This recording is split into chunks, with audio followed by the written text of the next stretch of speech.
चलिए गाइस, आज हम लोग सैटरडे को जो पोएम हम लोग स्टडी किए हुए थे कि now the leaves are falling fast, और उनके कंपोजर W.H. ऑर्डन थे। आज हम लोग उसका ऑब्जेक्टिव और कुछ शमरी करेंगे, शमरी का हिंदी मीनिंग करेंगे। तो आई होप कि आप लोग इस सेशन को एंजॉय करेंगे। Let us come to study. So guys,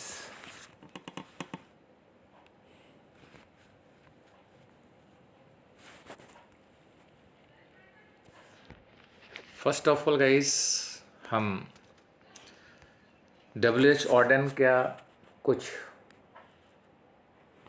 biography देख लें। जैसा कि आप जान रहे हैं कि जो हमारा पोएम था the now leaves are falling fast, जो W.H. ऑर्डन के द्वारा रचित था, वो आज हम लोग अध्ययन करने जा रहे हैं। Now the leaves are falling fast. ठीक है गाइस,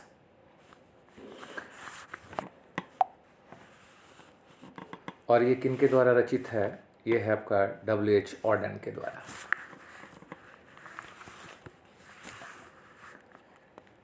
सबसे पहले हम बायोग्राफी की बात करें।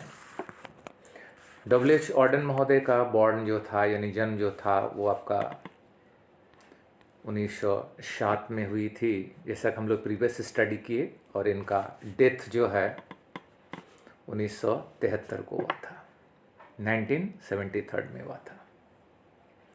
इन्होंने एक पुलित्ज़र प्राइज़ को जो है जीता था, और ये पुलित्ज़र प्राइज़ उनको जो है 1948 में मिला था।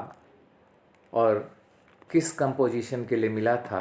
तो the age of anxiety. The age of anxiety, ये बहुत ही अहम सवाल है।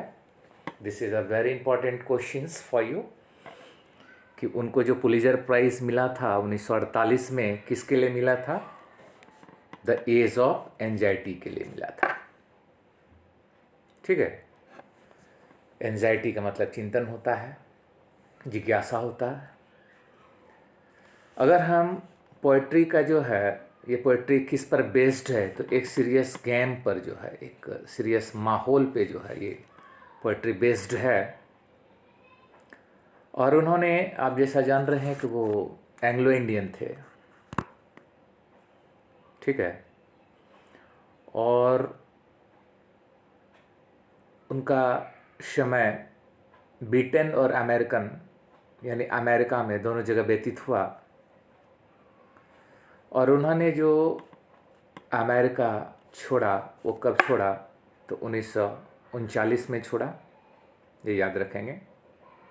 और द वर्ल्ड की divided into British and American face.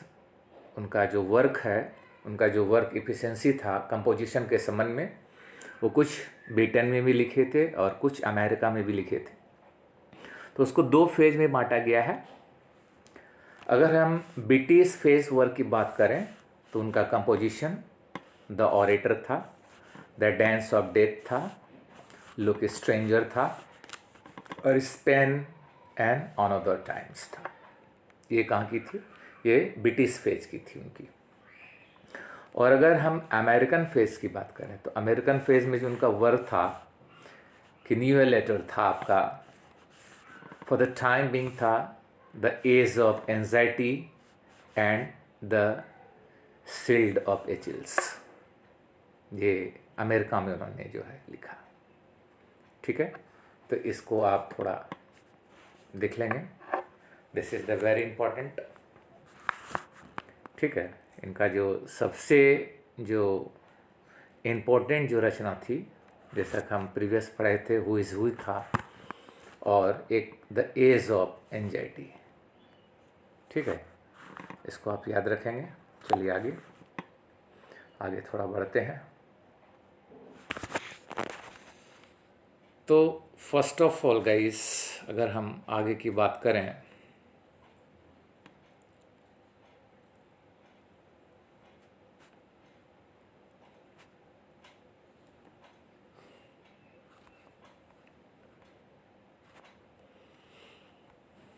तो थोड़ा इनका पोएम का समरी के संबंध में हम लोग जानें। जैसा कि देख रहे हैं, ये समरी दिया गया है, ये पोएम का समरी है, इसको हम लोग अध्ययन करेंगे। तो चलिए स्टार्ट किया जाए। Let us start once again. लिखा था, now leaves are falling fast is one of the finest lyric. Finest में इसका होता है सबसे अच्छा, और लिरिक का मतलब होता है गीत या बोल। तो now the leaves are falling fast is one of the finest lyric poems है। ये सबसे ज़बरदस्त जो है ना, बोल वाला ये पोएम है, which has been composed by, जिनको कंपोज मीन्स होता है लिखना, जिसे रचित किया गया है ना, जिसे लिखा गया है बाय द मॉडर्न पोइट, एक आधुनिक जो है पोइट यानी कवि, और उनका नाम है W.H. Orton.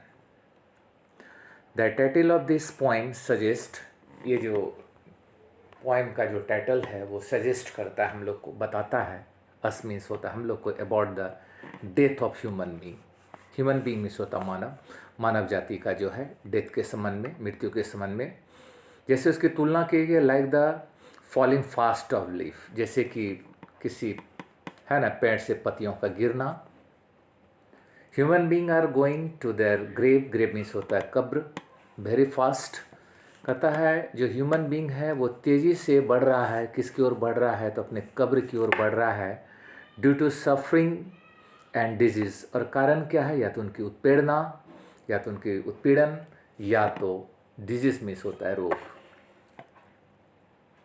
In this poem, इस कविता में द पोइट ट्राइज, कोशिश करते हैं टू एक्सपोज, एक्सपोज मीन्स होता है व्यक्त करना, द फ्रस्ट्रेशन। फ्रस्ट्रेशन का मतलब क्या होता है गाइस, फ्रस्ट्रेशन का मतलब होता है निराशा, फ्रस्ट्रेशन। एंड क्राइसिस मीन्स होता है किल्लत, है ना, कि किस प्रकार जो है ना, कि सामना कर रहा है लोग आज के डेट में, किसका, निराशाकार किल्लत भरे जीवन का, इन मॉडर्न लाइफ, आधुनिक जीवन में। द पोइट सेज, कवि कहते हैं, दैट ऑल फेक लव, सारा जो है प्यार वो क्या है, मिथ्या है, टू वन अनदर, एक दूसरे के लिए। The messenger of death is present to snatch the real delight of life, delight of people. कहते थे मैसेंजर ऑफ डेथ, कहता मृत्यु का देवता, इज प्रेजेंट, उपस्थित हैं, टू स्नैच, छीन लेने के लिए। स्नैच मीन्स होता है छीनना, हथिया लेना, है ना। The real delight of people, जो लोग के जीवन में खुशहाली है ना, वो मृत्यु का देवता खड़े हैं, है ना, उस डिलाइट को जो है छीनने के लिए, उस उमंग को, उत्साह को छीनने के लिए। People who are alive today, कहता है आज के डेट में जो लोग अलाइव हैं, जिंदा है ना, विल डाई टुमारो, वो कल मर ही जाएंगे। दिस एक्सप्रेशन, ये जो दर्शाने की कला है, सजेस्ट दैट, ये सजेस्ट करती है दैट कि human being is no better than death, कि जो ह्यूमन बीइंग है, मानव का जो जीवन है, वो बद से बदतर हो गई है। The underlying idea, underlying means होता है अंतर्निहित, अंडरलाइंग आइडिया कहता है जो उपस्थित जो विचार है इन दिस पोएम, इस कविता में, इज दैट कि डेथ इज सर्टन, मृत्यु तो तय है, डेथ जो है वो सर्टन है। लाइक ट्री, एक वृक्ष की तरह, चूँकि इसमें वृक्ष से तुलना किया गया है, man also has to meet his end someday, कि एक दिन मनुष्य जो है ना, वो मर ही जाएगा, है ना, वो अब नहीं बचेंगे। क्योंकि ये पोएम जो है वो बिल्कुल एक मेलानकोली पर बेस्ड है, ठीक है, और ये इसकी जो है समराइज है, जिसमें जो भी हार्ड वर्ड है मैं आपको बता दिया। जैसे ग्रेव का मतलब होता है आप कब्र जिसे कहते हैं, फ्रस्ट्रेशन मीन्स निराशा होता है, ठीक है, और बाकी सबका PDF भेज दिया जाएगा, नो प्रॉब्लम एट ऑल, ठीक है गाइस। तो आप इसे ज़रा देख लेंगे।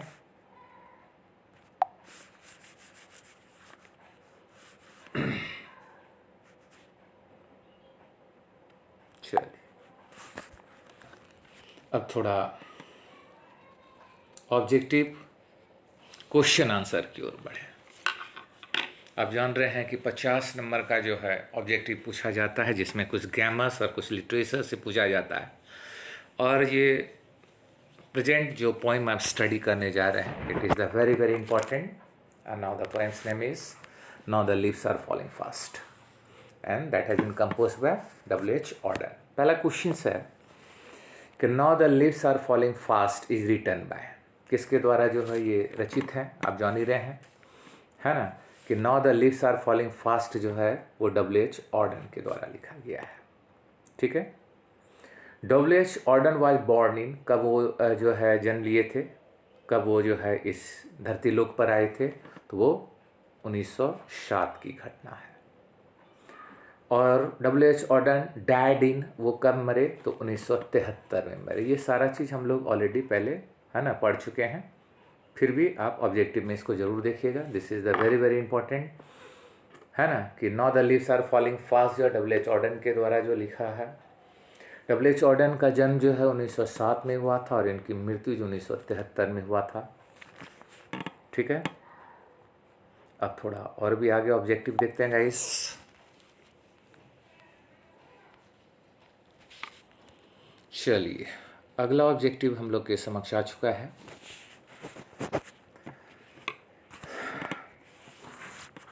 लिखा है W.H. Auden won the Pulitzer prize. आप जान रहे हैं कि उन्होंने पुलिजर प्राइज को जो जीता था, और वो कब जीता था आपको बताए थे, 1948 में उन्होंने जो जीता था. तो इसका आंसर जो 1948 हो जाएगा.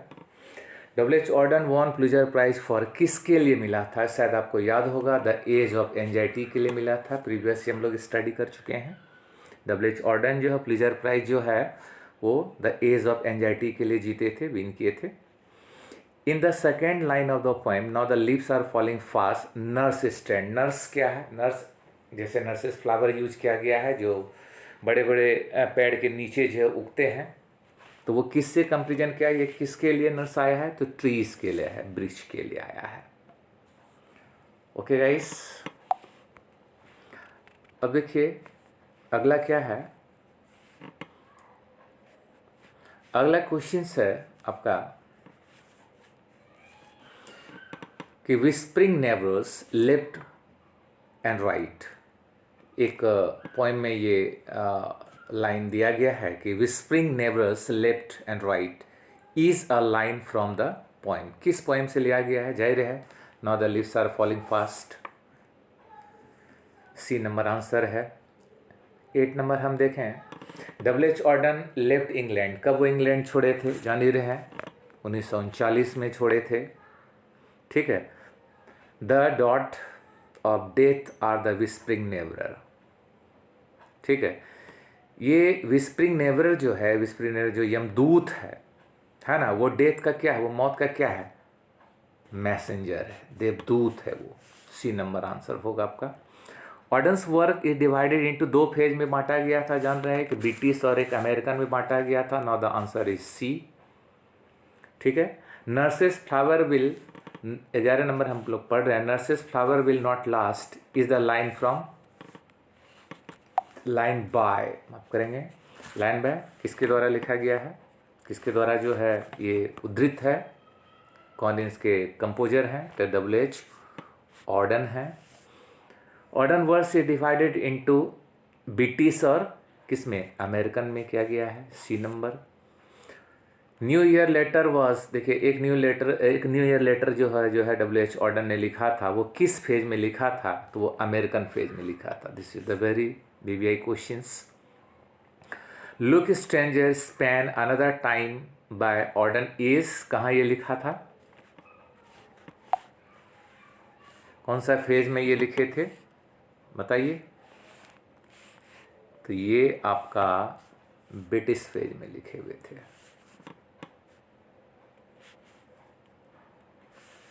पंद्रह नंबर की हम बात कर रहे हैं. The orator the dance of death by Auden is, कौन सा फेज में है, तो ब्रिटिश फेज में ये है. ये थोड़ा याद करना होगा आपको.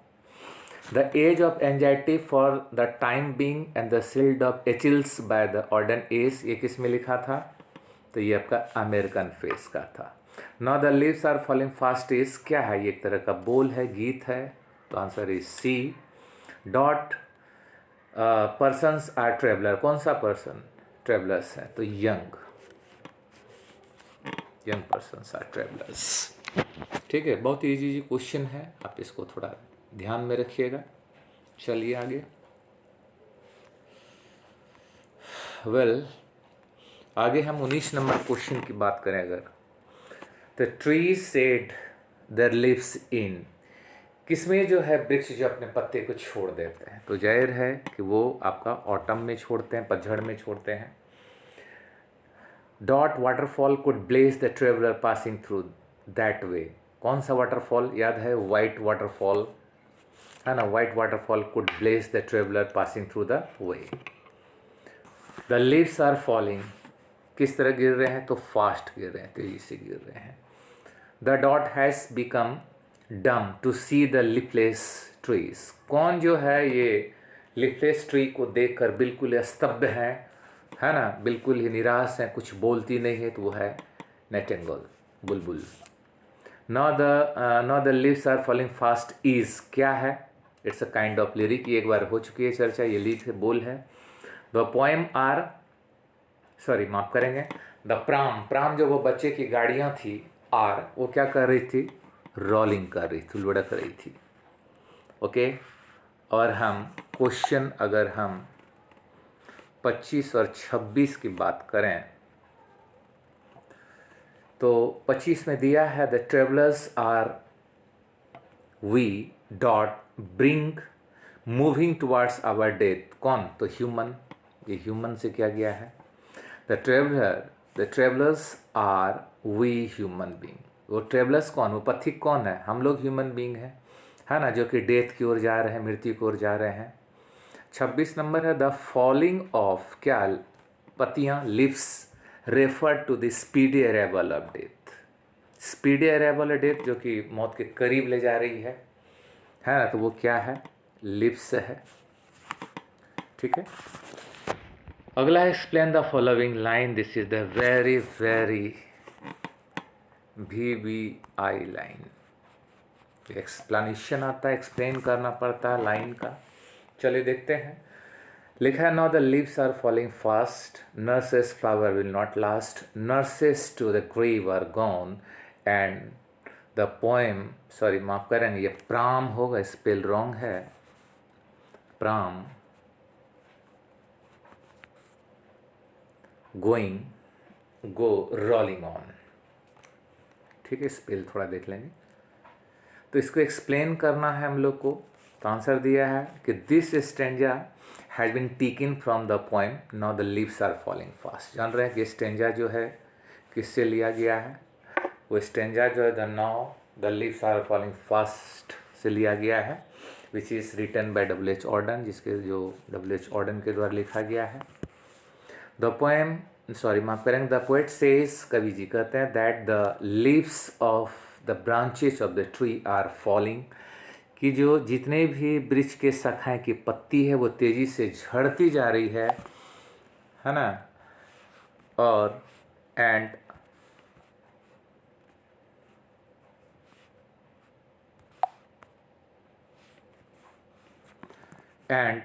द ट्री, यहाँ पे फ्री लिखा गया है, ये ट्रीज होगा, and the trees are becoming leafless, और जितने भी वृक्ष हैं वो पर्णहीन हो रहे हैं, पत्ती सबकी झड़ रही है। इट डिपिक्ट का मतलब क्या था? वर्ड में डिपिक्ट मीन्स होता है दर्शाना, डिपिक्ट मीन्स दर्शाना, ये लिख लीजिए आप लोग। It depict that a person, ये दर्शाती है दैट का person is slowly moving to its death, वो धीरे धीरे किस ओर जा रही है? मृत्यु की ओर जा रही है। एंड एटलीस्ट इन ग्रेव, और अंत वो कहाँ पहुँच जाएगी? अपने कब्र में पहुँच जाएगी। और एवरीथिंग पीसेस का मतलब होता है ख़त्म हो जाना, ये भी लिख लेंगे। और एक दिन सारा चीज़ क्या हो जाएगा? ख़त्म हो जाएगा। ओके गाइस, सारा चीज़ एक दिन क्या हो जाएगा? ख़त्म हो जाएगा। अब यहाँ पर देखिए,